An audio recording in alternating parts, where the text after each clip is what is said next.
dédé àsìkò yìí ní gbogbo ibi tí a bá ti ní àǹfààní láti máa gbọ́ wa fún ti òwúrọ̀ òní. A sì tún kí wa káàbọ̀ sí orí ìkànnì Àrólé Baba 1010 TV, ibi tí a ti máa ń mú wá sí etí ìgbọ́ àwọn ìròyìn lọ́lọ́kan òjọ̀kan. Adéṣọlá lèmi ń jẹ́, ẹ̀yin bí Olódùmarè tí yóò ṣe fi gígùn. Ǹjẹ́ síwájú kí ẹ tó gbọ́ àwọn ìròyìn náà, ẹ gbọ́ àwọn tí ń ṣe kókó inú rẹ̀. Àwọn agbófinró ti fi kélé òfin gbé àwọn àpapọ̀ agbésùmọ̀mí kan ní ìpínlẹ̀ Zamfara. Bẹ́ẹ̀ ni wọ́n tú àwọn tí wọ́n jí gbé sílẹ̀. Àwọn àjọ NAFDAC ti fọ́ ilé ìkẹ́rùsí oògùn ayédèrú kan ní ìpínlẹ̀ Èkó. Àjọ ICPC ṣe ìwádìí owó kan tí yóò tó 271 billion naira lórí iṣẹ́ àkànṣe lókè ọya. Àwọn àjọ DSS ti tẹ̀síwájú lórí ìgbẹ́jọ́ kọ́mándà àwọn ìjọ Ansaru àti àwọn mẹ́rin mìíràn.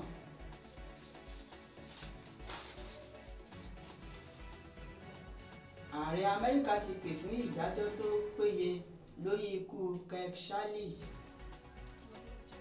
Ǹjẹ́ ní báyìí, ẹ jẹ́ ká gbọ́ àwọn ìròyìn náà lẹ́kùnrẹ́rẹ́. Àwọn agbófinró ti fi kélé òfin gbé àwọn àpapọ̀ agbésùmọ̀mí ní ìpínlẹ̀ Zamfara. Bẹ́ẹ̀ ni wọ́n tú àwọn tí wọ́n jí gbé sílẹ̀. Àwọn ọlọ́pàá ìpínlẹ̀ Zamfara ni wọ́n ti fi kélé òfin gbé àwọn àkójọpọ̀ afurasí agbésùmọ̀mí 13 kan. Bẹ́ẹ̀ náà ni wọ́n sì tún àwọn ènìyàn tí wọ́n jí gbé sílẹ̀ ní ìpínlẹ̀ náà. Àwọn ọlọ́pàá náà gba ìbọn AK-47 mẹ́rin lọ́wọ́ wọn pẹ̀lú àwọn ohun ìjà olóró mìíràn. Kọ̀mándà sí iléeṣẹ́ ọlọ́pàá ìpínlẹ̀ náà, Ibrahim Aikaba, sọ eléyìí nígbà tí ó ń bá àwọn akẹgbẹ́ rẹ̀ sọ̀rọ̀ ní olú iléeṣẹ́ ọlọ́pàá tó wà ní Gusau ní ìpínlẹ̀ Zamfara. Ọ̀gá àgbà agbófinró náà ṣàlàyé sí wípé àwọn ènìyàn mìíràn ṣì wà nínú ìgbèkùn àwọn agbésùmọ̀mí wọ̀nyí, ṣùgbọ́n tí àwọn ń tẹ̀síwájú láti mọ ọ̀nà tí wọn yóò gbà ní òmìnira kúrò lọ́wọ́ àwọn ọ̀daràn wọ̀nyí.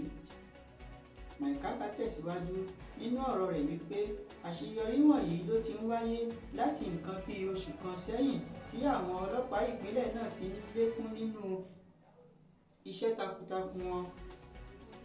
Ó ní àwọn àgbẹ̀ yóò padà ní ẹ̀tọ́ sí oko wọn, pàápàá jùlọ lásìkò ìgbìnko tí a wà báyìí.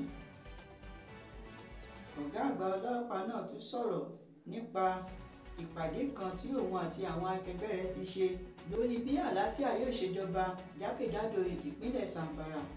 Ó wá rọ gbogbo aráàlú láti fọwọ́sowọ́pọ̀ pẹ̀lú iléeṣẹ́ ọlọ́pàá ìpínlẹ̀ náà láti máa ta wọ́n lólobó lórí àwọn agbésùmọ̀mí. Ó tẹ̀síwájú wípé ètò ààbò àti àlàáfíà ìpínlẹ̀ Zamfara ni ó ti jọ àwọn ológun tí àwọn sì gbọ́dọ̀ gbé ìgbésẹ̀ tó bá nípọn lórí rẹ̀. Àjọ NAFDAC ti lọ fọ́ ilé ìkẹ́rùsí àwọn ayédèrú oògùn lílò kan ní ìpínlẹ̀ Èkó. Àwọn àjọ tí ń gbógun ti lílò àti gbígbé oògùn olóró nílẹ̀ yìí, NAFDAC, ni wọ́n ti lọ fọ́ ilé ìkẹ́rùsí àwọn oògùn ayédèrú kan tó wà ní ìlú Ìlàsà ní agbègbè Òṣòdì ní ìpínlẹ̀ Èkó.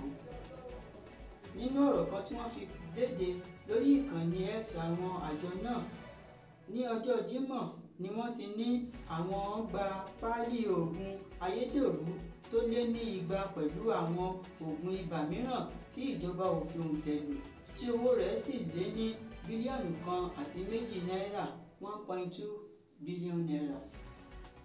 Gẹ́gẹ́ bí ọ̀rọ̀ tí wọ́n sọ, àwọn oògùn náà tí wọ́n kó sínú páálí yìí ni wọ́n pè ní diclofenac potassium tí í ṣe 50 mg, ni wọ́n gba ọ̀nà ẹ̀bùrú gbé wọ orílẹ̀-èdè Nàìjíríà láti orílẹ̀-èdè China. Ọ̀gá àgbà pátápátá fún àjọ NAFDAC, Ọ̀mọ̀wé Mojísọ́lá Adéyẹyè, ti bá àwọn àjọ náà sọ̀rọ̀ láti tẹ̀síwájú nínú ipa ribiribi tí wọ́n ń kó láti dẹ́kun àwọn irúfẹ́ oògùn ayédèrú wọ̀nyí. Adéyẹyè tẹ̀síwájú wípé àwọn irúfẹ́ ìgbésẹ̀ báyìí ló ti ń wáyé jákèjádò orílẹ̀-èdè yìí láti lè dáàbò bo ẹ̀mí àti ìlera ará ìlú pẹ̀lú pípèsè ìṣètọ́jú tó dánmọ́rán fún gbogbo ọmọ Nàìjíríà. Àjọ ICPC ṣe ìwádìí owó kan tí yóò lé ní bílíọ̀nù 200 lórí iṣẹ́ àkànṣe lókè ọya. Àjọ tí ń gbógun ti ìwà ìbàjẹ́ àti ìṣe owó ìlú ní kúmọkùmọ ICPC ni wọ́n ti bẹ̀rẹ̀ ìwádìí lórí owó kan tí wọ́n ní ó tó 200 bílíọ̀nù ní òkè ọya ní apá àríwá àti ìlà oòrùn, tí wọ́n sì tún rí ẹgbẹ̀lẹ́gbẹ̀ bílíọ̀nù owó náírà gbà padà nínú owó náà.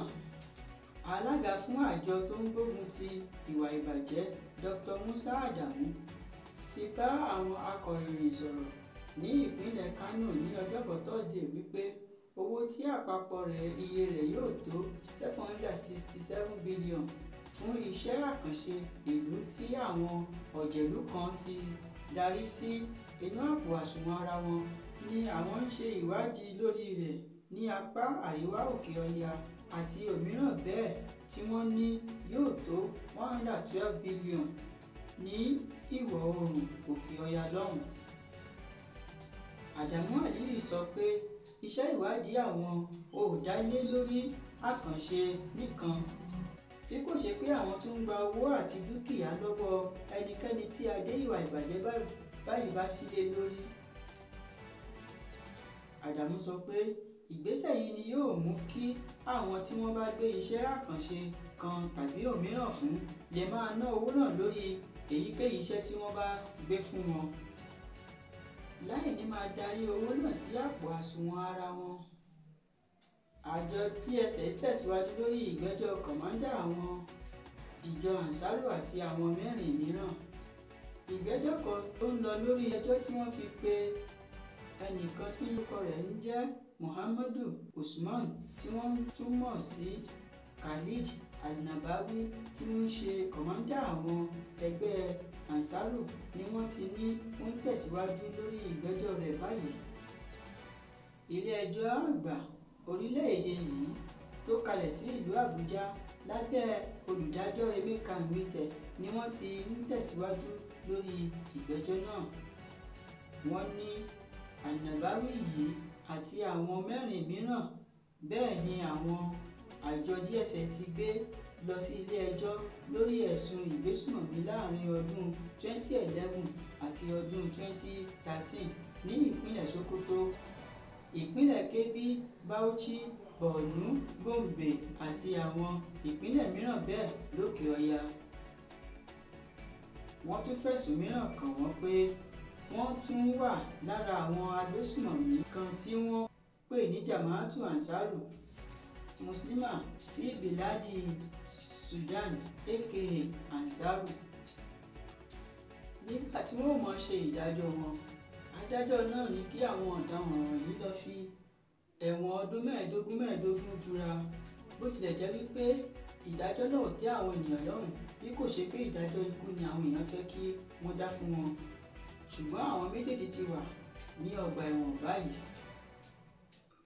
Ààrẹ Amẹ́ríkà ti pè fún ìdájọ́ tó péye lórí ikú Charlie Kirk, ẹnìkan tí wọ́n ṣàpèjúwe gẹ́gẹ́ bí alákìíjiyàn lórí ìtẹ̀síwájú ìlú ní orílẹ̀-èdè Amẹ́ríkà ni wọ́n ti yìnbọn pa ní ilé ẹ̀kọ́ àgbà kan tó kalẹ̀ sí Utah Valley, níbi tí ó ti ń bá àwọn ènìyàn sọ̀rọ̀ lórí ìpadàbọ̀ rẹ̀ sí orílẹ̀-èdè Amẹ́ríkà.